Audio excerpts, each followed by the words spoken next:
Right, come on then. Let's shizzle the dizzle. Let's go.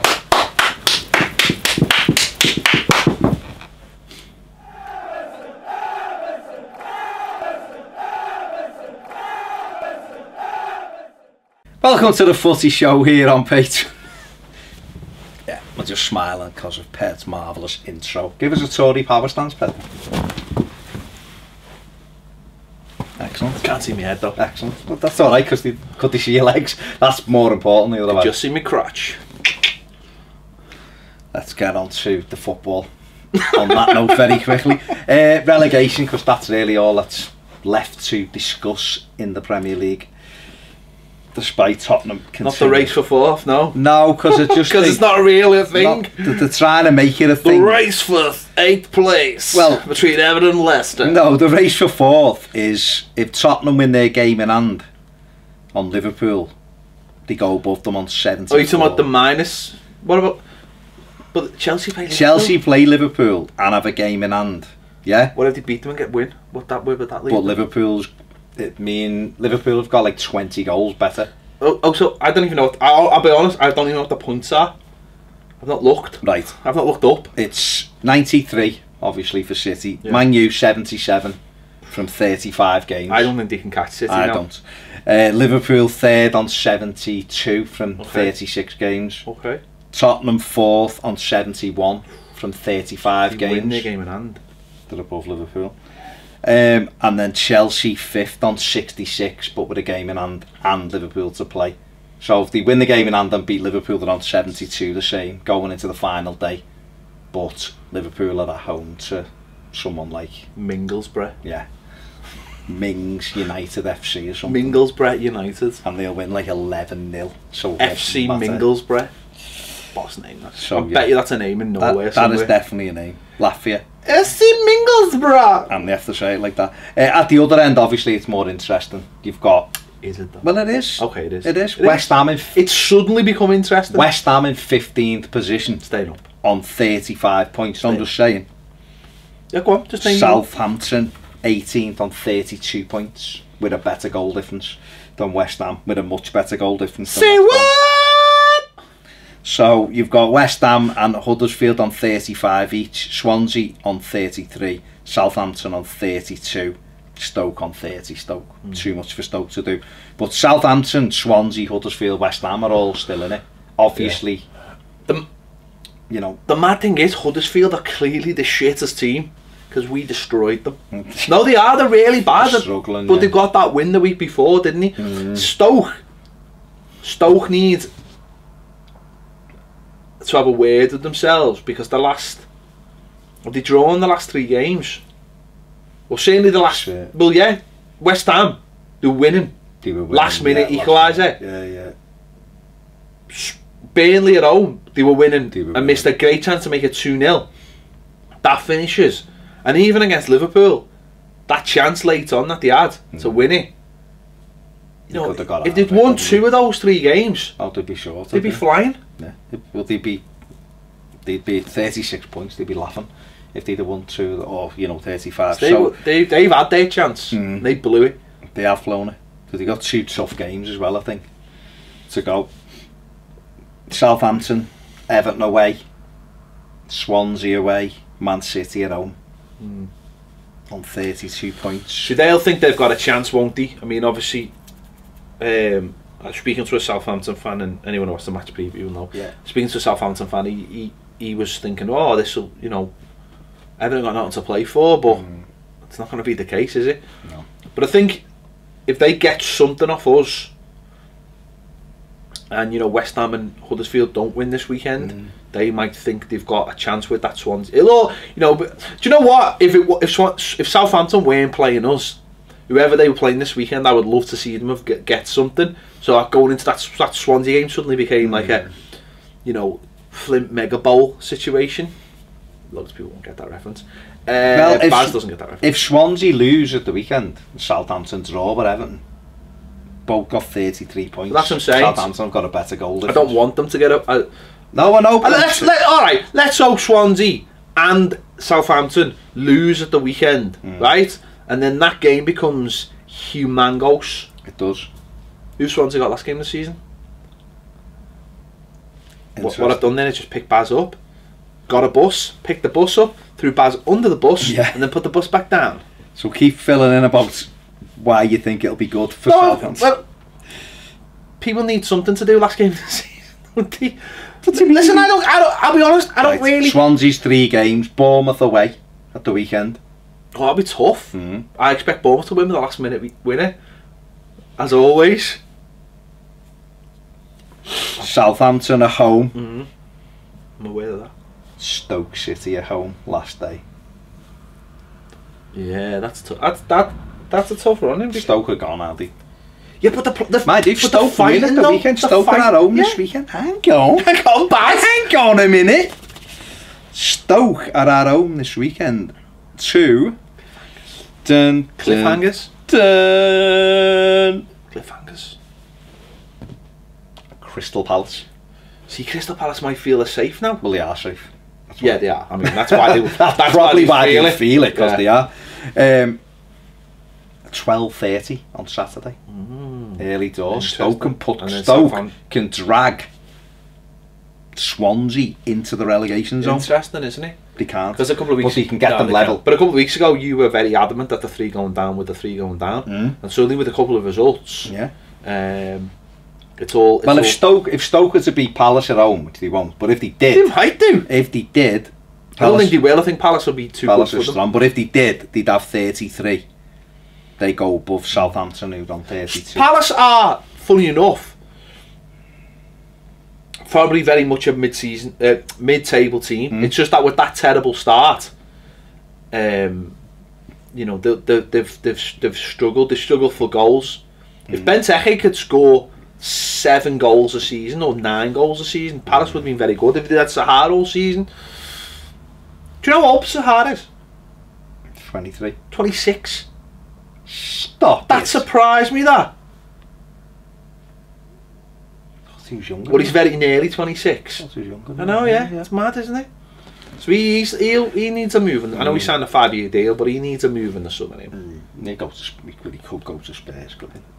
Sticking that Blassie back. Be good.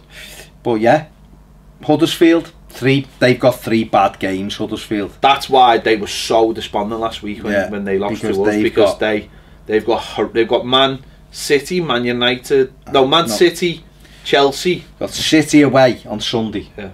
Chelsea away on the Wednesday. Oh, they only got Arsenal at home last day. Oh, you sorted. They haven't got a single point away from home, Arsenal. Wenger's last game. Yeah. Ever. In the sun. To become 7. They're going to need at least a point out of those 3 games. They might just survive without a point, but I imagine they'll need a point. I mean, that win they got a couple of weeks ago was huge. The last minute winner was huge. Yeah. But they are poor. They are a poor side. I think they're all right. Just haven't got anything in the final third, have they? That's where it slows them down. I think the other kid's gone off the boil, hasn't he? That Adam Moy. I think once he stopped playing well, then he's dropped off a bit. It is going to be really interesting though, because there's, like you say, 1 win between, you know, 3rd bottom and 15. I mean, Sky are absolutely dying. Oh, they're hoping, praying for something that teams get results this week or don't get results this weekend. I mean, if Stoke were to win, you'd have Stoke 33, Swansea 33, Southampton 32. So if Stoke win, Southampton lose, Swansea lose, Huddersfield lose. That's shaping up, isn't it, for a decent last game of the season? And the Hammers aren't safe. Oh, we could relegate Moyes. We could send Moyes now. Got 3 games. Got Leicester away at the weekend. They'll win that. Do you think? I wouldn't surprise me. Leicester just been done 5. Yeah, exactly. Okay. Then they've got Man United at home on the Thursday. They'll get beat there 2-0. At Old Trafford? West Ham. Wouldn't surprise me they won that. All safe then. But I could see Leicester and Man United beating them, which means that it's on Everton to relegate them. They can't all be relegated though, can they? No. What if West Brom win their last 2 games? They only get 34. Mind you, they can if West Brom win the final 2, Big Daz Moore can win the final two, they'll have 34 points. They need Swansea. See, doesn't that make more of a Swansea, Southampton, and Stoke not to get isn't more that points. more? Isn't that just? Doesn't that just show how utterly fucking terrible Alan Pardew was as a manager? And should never, ever manage another club in his life. He should just be going to Magaluf and knocking around with 23-year-old Essex girls, thinking he's cool. Them everywhere. Because he is a woeful manager. West Brom won't get a single point now until the end of the season. He went in there. Got Spurs at home. Yeah, but even if they don't, Palace away. Moore's done tremendous. No, what he's done is he's gone back to basics. He's gone back to basics and he's gone, right, what's this team good at, or what was it good at? It was good at defending, it was good at scoring from set pieces, it was good at just having a shape. Whereas Pardew, I don't know what Pardew was doing. I really don't. Really don't know what he was doing. He was very good at getting results against Liverpool and Everton. Was what he was very good at. And dancing. But just moving slightly on, moving on to that then, the Darren Moore thing, because obviously he has done very well. He's made it look more respectable, because it was, he's won. Done the arm Melon Kim. He certainly has. He's won at Newcastle, won at Old Trafford, drew at Liverpool. Brilliantly. So he's done, and drew, I think his first game he drew as well, didn't he? So he's done well. Man's in the month. He's done, yeah, he actually is. I'd give me before Sam. Rather than Allardyce. He's done really well. But what do you make of these stories linking West Brom with Sam Allardyce then? Saying, well, it would make sense, wouldn't it? Because Sam Allardyce is a very much a West.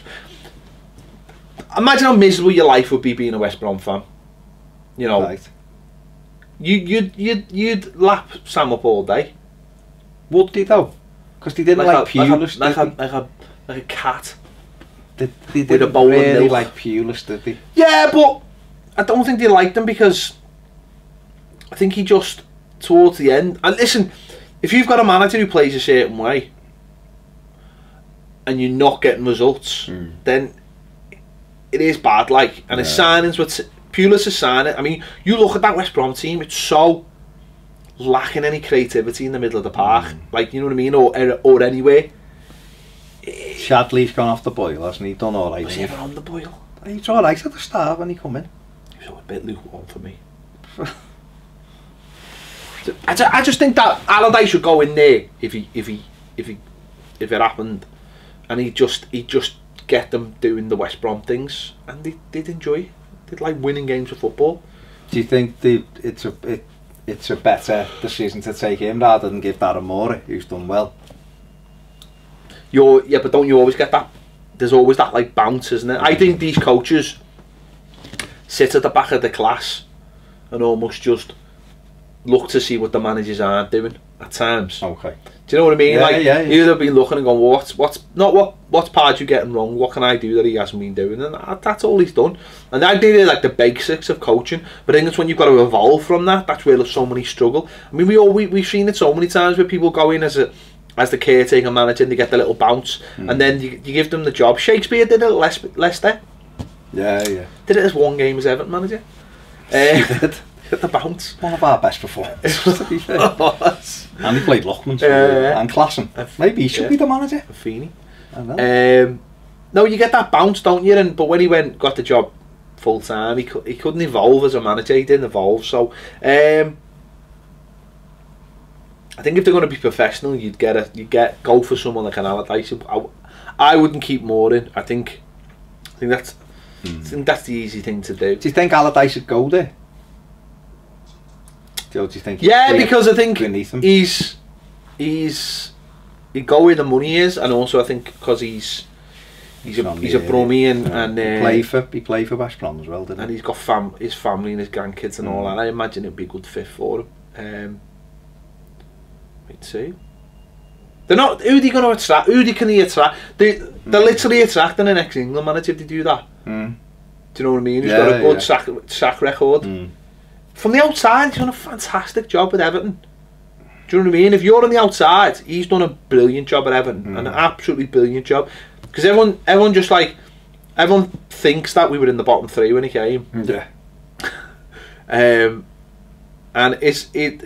from a purely from a purely, you know, ones and zeros, as they say, from that top 7 form, Premier League form, man, loads of clubs snap that up. They love it. That's why people keep on getting jobs.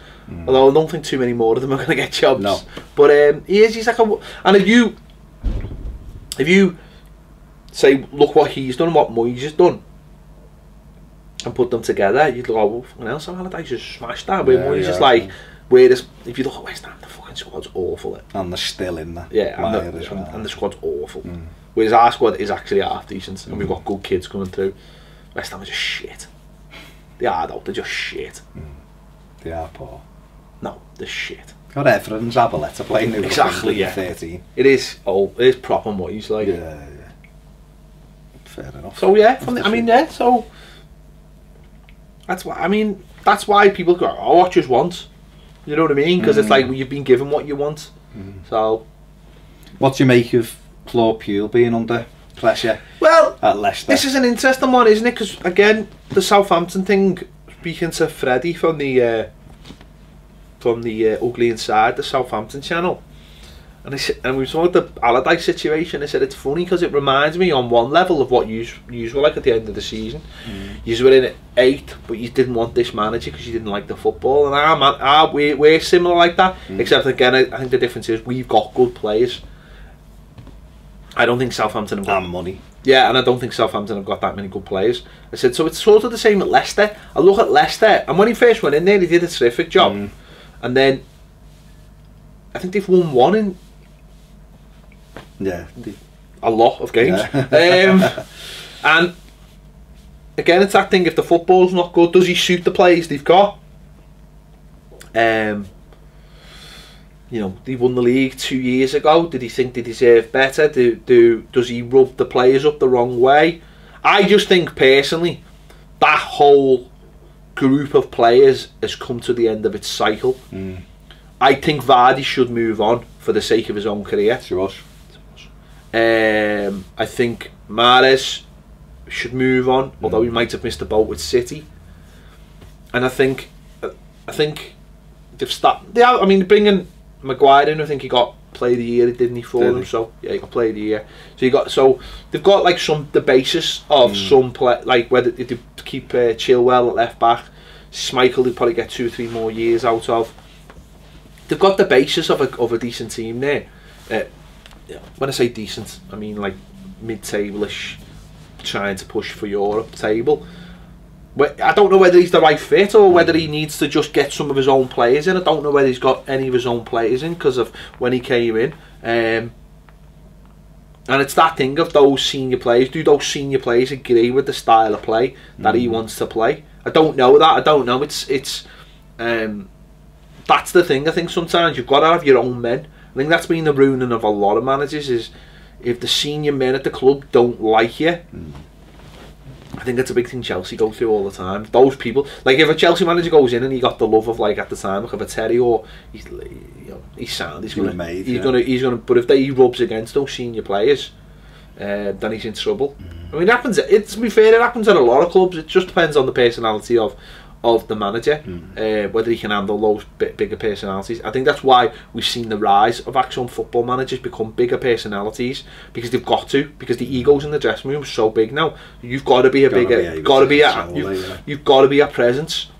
That's why I think that's why, like, Rodgers struggled at Liverpool at the end, because, and Martinez to a degree at us, is because they just, their personalities didn't elevate them above the players. I think you've got to do that now, or you've got to subvert the personalities in the dressing room, and sort of push them down and say, we're all on the same page here. You know the script, and look after them. Like, if your player is videoed with a young lady in front of him, then you've got to. It's how you handle that and how you go through it, and how you. You physically handle it. Well, I'm sure if he wanted to, do you throw the person under the bus, or do you just go, well, we'll deal with that in our own way, which is what he's done, and that keeps people on side. It's very easy to, footballers are just egomaniacs now, and do you know what? It's not their fault. It really isn't, because they know nothing else. Yeah. We think they should be a certain way. Well, why would you be if you were never pulled back into line? Yeah, but not even that. If you've never experienced the real world, because they haven't, then why would that? You know what? It's why I love Tom Davies. You know, when you see him at the awards and his hair's like, and his glasses, and he's got some big mad suit on.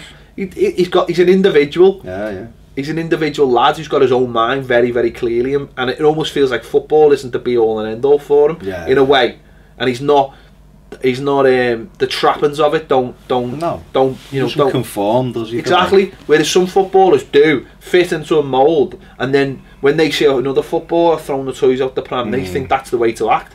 It's what, as I say, it's why managers have to be a certain way. Puel's very quiet, isn't he? Yeah. He's very, to me, he sounds like he was a 70s European terrorist. Just the way he's so quiet, it's unnerving. I told you this before. Watch Munich. There's a fella in Munich who worries me how similar he is to Puel. It's like, yes, and then we're going to pick up the Semtex, and we will get that for you, so you can blow up these people. It's very worrying. We're not saying Claude Puel blow. Not saying Claude Puel. It was a European, although the timelines. Just saying. Where was he in the 70s? Where was he? Did he wear big black wraparound sunglasses? That's all I'm saying. What do you think? Was he a jackal? Do you think football fans are unrealistic in their views of how we want our clubs to be?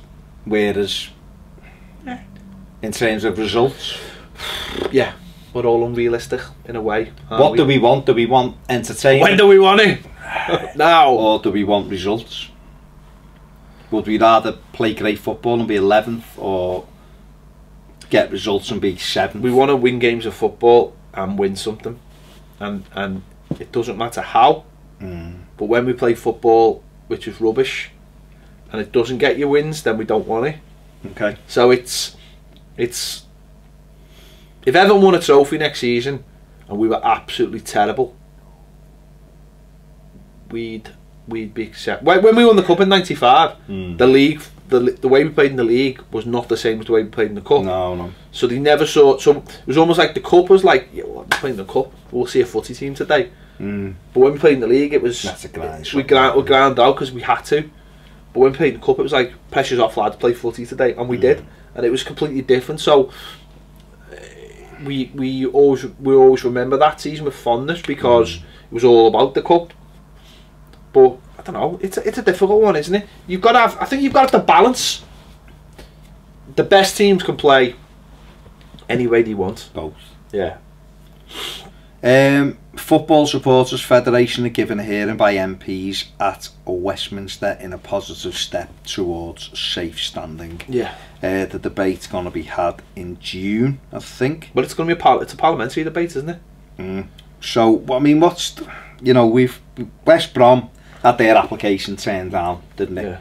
And that's probably the best thing that could happen, because it's created a story, it's created a movement. Now, a lot of clubs have come out and supported it, fans quite clearly want it. So this is a debate that has to happen for me, because I think now the way it is, Celtic have already got it, clubs in Europe have got it. It's a model that's been used and being used successfully. It's being used safely. Yeah. And it's different now to the 80s when standing was a free for all. Get in, stand next to the crush barriers. You know, some big area arse would come in at 1 minute to 3 and stand right in front of you, and that was the way it was. Whereas now it's individual sections, or with the rail seating. So I mean, it's overdue now, isn't it? We don't need to sit here and debate whether it's good or bad, or how the workings of it. We know all that. We know how it works. The debate is simply, is it wanted? That's the debate now. And it is, and it is wanted. Whoever the Tory Blair was who came out and said it wasn't wanted, they don't live in the real world. They don't live in our world. They don't go to football matches. They don't see what it's like. They don't know. they came out and said there's no thing for it. It's like 5% of football fans. Blah blah blah. It's like, well, hang on, 100,000 people have just signed a thing to say they want it, and that's just based on a few days of it bouncing around Twitter and stuff like that. It's about what it's about though. What has to happen is the clubs have got to support it, right, in the Premier League, and then the Premier League have got to listen to that, because the Premier League came out and said, "Oh,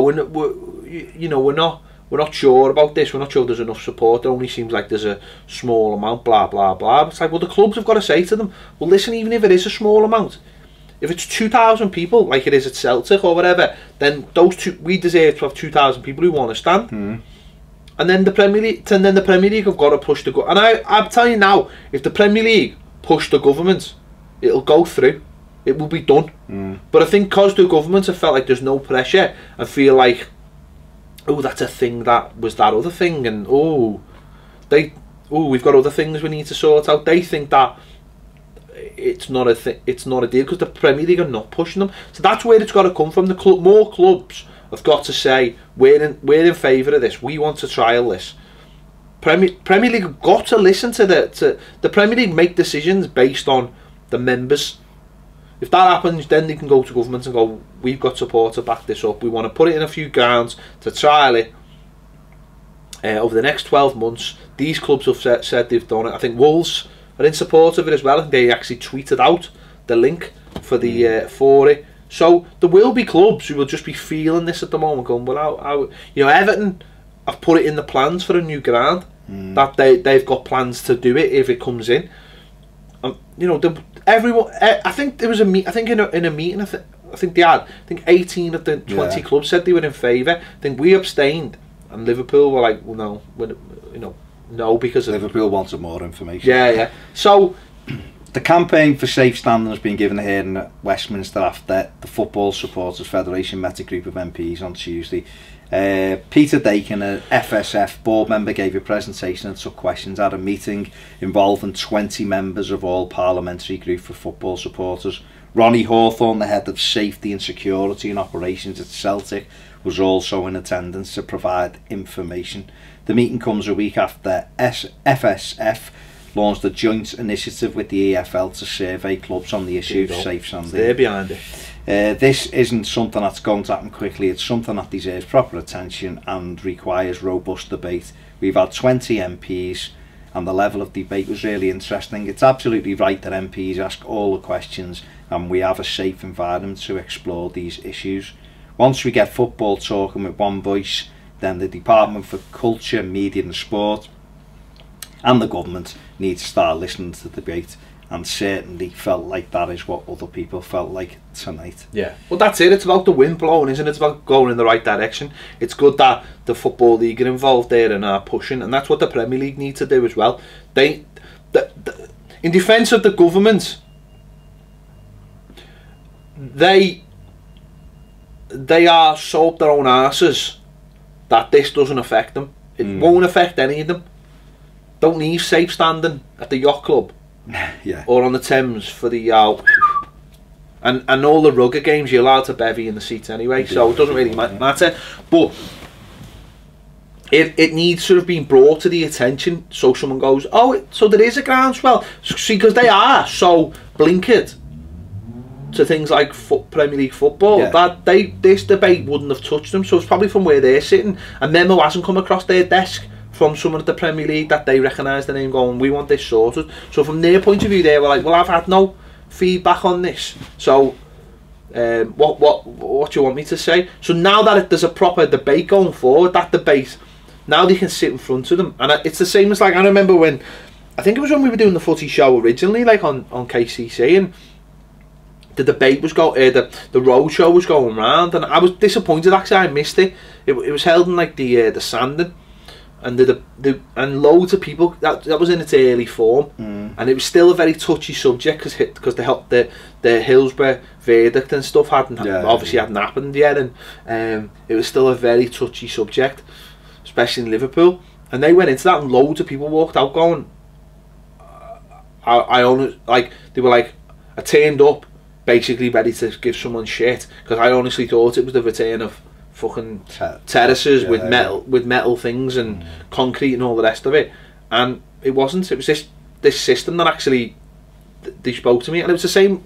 And it was the same when they took the people up to Celtic the other week, and they were like, fella said, never had any attention at this. I just came up to see it. I've seen it now firsthand, and it's completely different. They run everything I asked. They run through it. They told me how they dealt with it and how it's working, and how there's a bit of self-policing, but also the stewards are there on hand to make sure that no one gets in there and people are double checked and all the rest of it. So all those questions will be asked. What happens at this? What happens at that? You've got actual data. This is not a new thing. You've got data from Europe. You've now got data from a British club, like one of the biggest British clubs, one of the most raucous British clubs. Do you know what I mean? Like, not just some whatever club, you know, League One sort of club with it in the corner of the ground. You've got a proper British club, and also they've got the facts of how it was used in Europe as well, and how in Europe, because you can't use in the European games, how you change it into the seats now. So they've got the data, the real data. No one in Scotland is saying this is terrible, this we need to get rid of it. The police are like, this is sad, this works.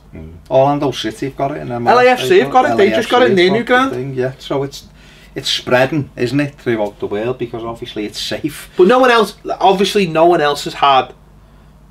See, for other countries, that's the evolution of football. From that was their evolution, from terraces to that was their evolution. They didn't have the middle bit where someone went, you've got to sit down. Now obviously we did for obvious reasons, but that's how they dealt with it. They looked at them and, right, we've got to make a change, but obviously there's not the pressure on us to go, you've all got to sit down. They didn't have that tragedy that would force that, so they were given time to think about what they could do to make that.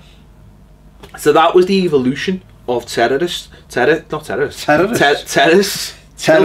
still thinking of Pure Peel. Of terraces. So we went into seating, but so now it's almost like, well, that for us that was the evolution, but it's not. This is the evolution, and it's just about getting those facts across. And I really hope the government aren't, you know, going to sit there and go, well, no, we think this is best, because it's not best. The seats were just a solution. That was the only other thing we had at the time, because it had to be a quick thing. How do we deal with this? Whatever else, the seats, put them in seats. That's how we dealt with it. So now someone's got to go, well, actually that's not how it works. Football doesn't work like that. Go to a match and see how long people stand for. Even, you know what, even stupid things about going to a match, like you're sitting there and then you're up and then you're down and then you're up and then you're down and then you're up and then you're down. You know, things like that. Like, my back's fucked when I go to match. Like, you know what I mean? Because it's like, it's all those little things. And when you score, like sweating your shins on seats and things like that. And you know, I would never take that away. Like, I've got scars galore, and loads of people won't. But this is this, and I think the other thing is, I think that what needs to be put across is, this isn't going to, like, the whole of the Gala seat's not going to be safe standing. No. The whole of the cop's not going to be safe standing. The whole of whatever's not going to be safe standing. It's going to be parts of the ground, sections where people want to go and where they can create an atmosphere. And this is always the big thing when people go, oh, how'd you create an atmosphere? That's how you create an atmosphere. You create an atmosphere by having an area where people can do those things and stand and jump and cheer and sing. And obviously you sing better when you're standing up. Your lungs are more open, your body's more open, and that's how they need to do it. And as more people want authentic atmospheres as well, they want to create these singing sections. You can only do that by being standing up. You can't do that by being sitting down. So if you want that, you've got to be standing up. But as soon as you stand up, you're in of contract 16 of your seat. So done. Yeah, done. Me and Chris spoke last week, just very briefly, about the decision to sell, or the possible decision to sell Wembley Stadium. It cost 757 million to build. There's an offer by Khan to buy it for 600 million. What's your initial thoughts on them selling it? Any issues with it, or the sooner it's gone the better? Do you think? But what about the FA not owning the stadium, National Stadium? Most FAs don't own a national stadium. Most don't. What's the Spanish national stadium? what's America's national stadium? France have got one, I think. Yeah. They've got a national stadium. Holland's national stadium is Ajax's stadium. Play at Ajax, yeah. You know, it's the best stadium. That's where they play.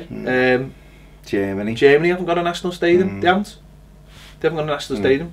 So they've got a lot of good stadiums. I don't think they've got a national stadium. I think they move around, which is fair. Which is what Germans anyway. sound. They're sound. They're sound. Yeah, Germans are sound. Spain move around. Italy move around. They haven't really got a national stadium. They've got an Olympic stadium, but it's not a national stadium.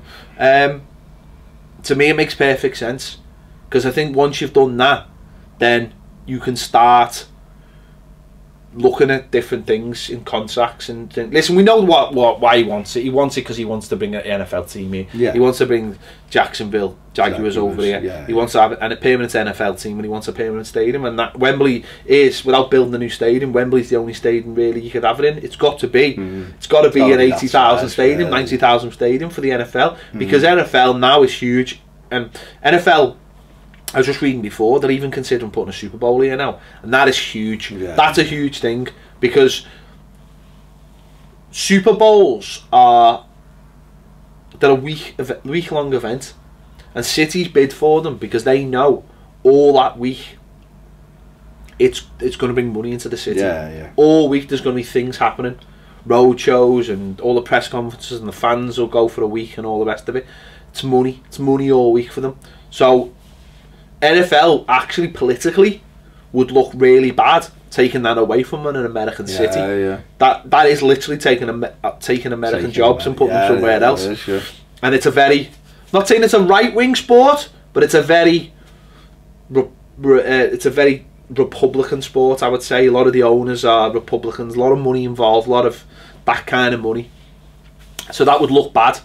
So the idea that it's even being discussed shows how much money there is in it. I think actually it was the draft this week, and I think Jacksonville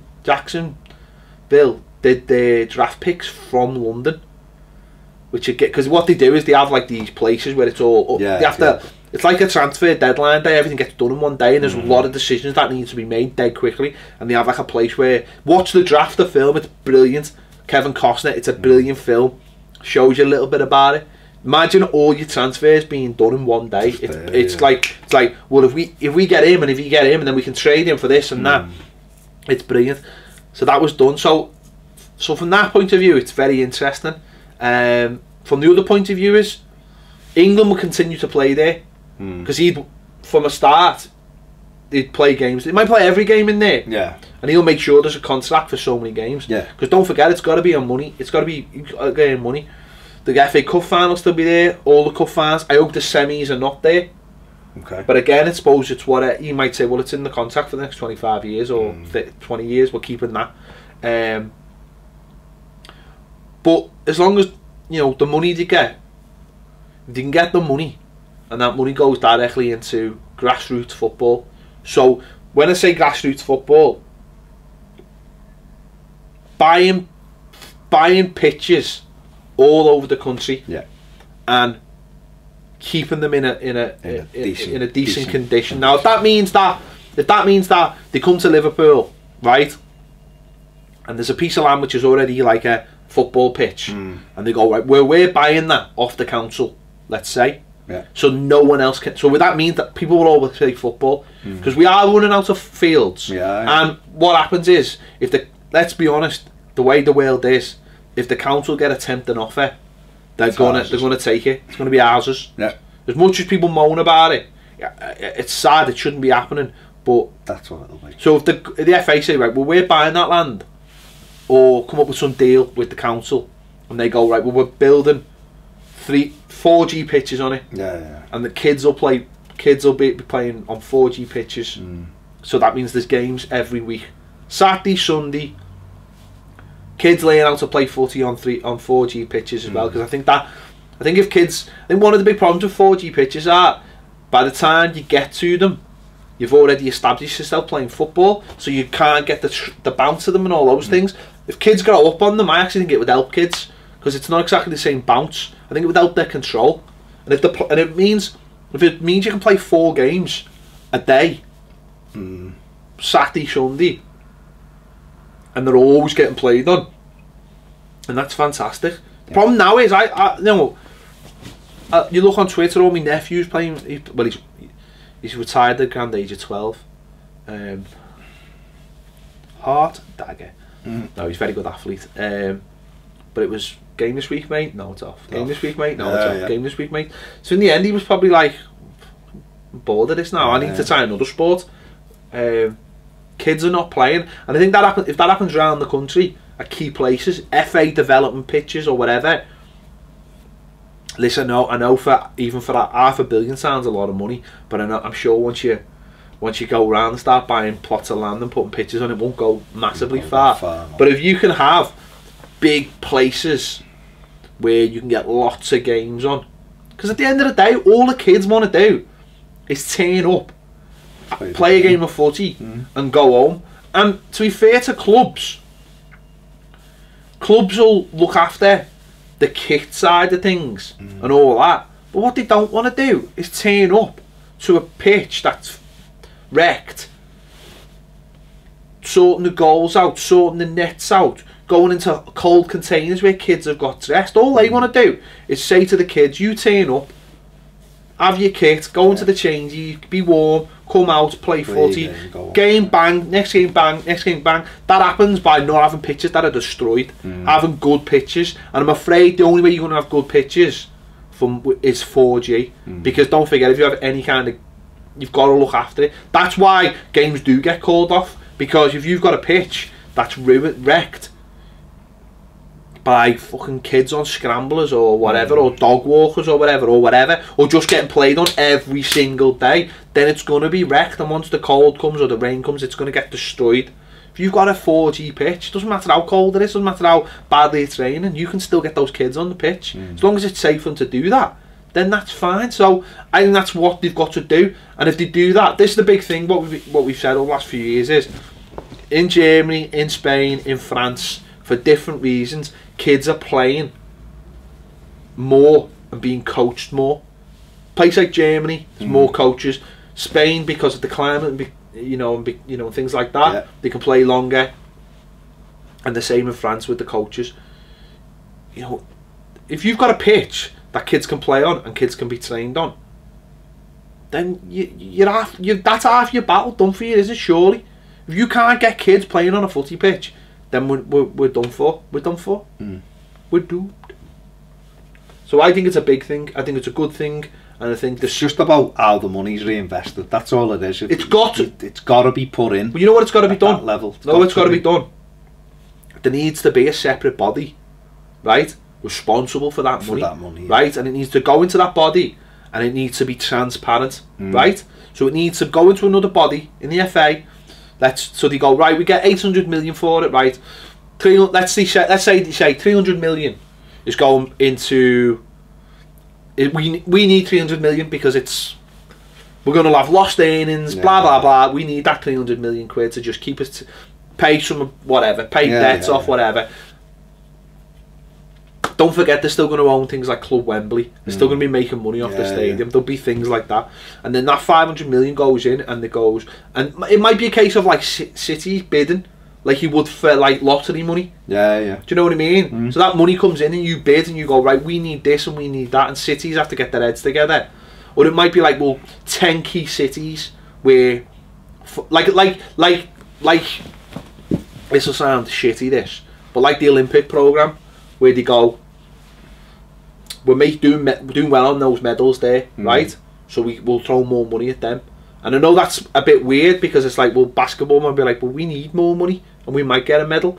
But if a city goes, we've produced 27 England internationals in the last 15 years, that's why we deserve the money. It might be like that, but it might just be a case of a city just turns up and goes, right, we've got this plan, we've got this bit of land here, we'll give you the land for free, but we need you to build an FA development academy on it, and that's all you have to do. Don't you just go, to the FA academy, think of somewhere like Waltmore Park, right? That's already got the Liverpool schoolboys pitches on it, and those pitches are looked after and they're great, but then there's a massive field behind which is played Sunday League, there's kids footy. Now if you go, well, you buy that and you build onto what we've already got, and whatever. You build it, we'll look after it. Whatever.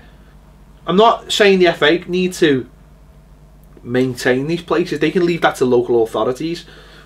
It should work hand in hand. But as long as that's how it's done, I think that's appropriate. Because if they start doing all the old, well, he's getting this money and they're getting that, no, don't do that, because that's just open for all kinds. Let's be honest. How much that pitch cost you? £14 million. Yeah. Not so sure about that, mate. No, there needs to be the transparency. There needs to be a clear plan. We need to continue to make it accessible for kids to play, because there's a lot of other interest for kids now. It's not like when we were young and you've got exactly the floss, all of that. But I'd say one thing I would do very quickly, sorry, if you build a pitch, right? Yeah. They will come. If you build a pitch with what you got to do as well is take, let's say, if there's 10 teams in a league or something, every single one of those teams, someone from that team is given a coaching badge to the level of fucking A, and that comes out of it as well. There's no point building these pitches if you haven't got coaches, right? And the coaches shouldn't be an exclusive club where, listen, 10 years or so, I was coaching a kids team and I was banging, and I looked how much it was going to cost me. It was like, look at that. I am not paying £8,000 for absolute or whatever it was for no guarantees that it's going to get me a career or anything. So the FA should go, well, part of that money is we're going to pay for coaches from every team, from our chartered teams or whatever, charter standard teams, to become level A coaches, or come up with some new coaching level, and they pay for that, because that's got to be there as well. There's no point having the facilities if you haven't got the coaches. True. And then the kids are getting taught properly. Exactly. Technically. So they get coached up. They're protected. All of that. No nonsense. And no nonsense. No. Well, loads of sense, loads of sense. Just no nonsense. No nonsense. No Barry Bennells here, thank you. No. That's what it's about. No, I mean, a big post there. Yeah, there's no point having this facility if you don't have the coaches. Yeah. You've got to have the coaches. That's where Germany's so strong, because it went out and just like, we're having all the coaches are going to be German. All German coaches. There you go. We've muddled through. Nothing else there. That was quite a good debate. It was a debate. Well, I think you just ranting as usual. I'm ranting. No, but you know. All I'm doing is showing a clear pathway for the English game. Solving problems. We just solved safe standing. We just basically told the FA what to do. How to save kids. Yeah. Playing football. I mean, if it was in our hands, we'd win the World Cup without a problem. Oh, without a shadow. And be playing in a stadium with safe standing. And we've given Sam Allardyce to West Brom and told all the reasons why he should go there. And why Alan Pardew should go to Magaluf. Yeah. And why MI6 should keep an eye on Claude Puel.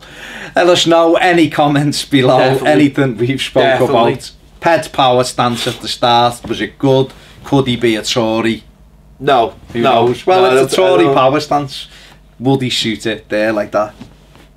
Who knows? Let us know. See you next week on The Footy Show.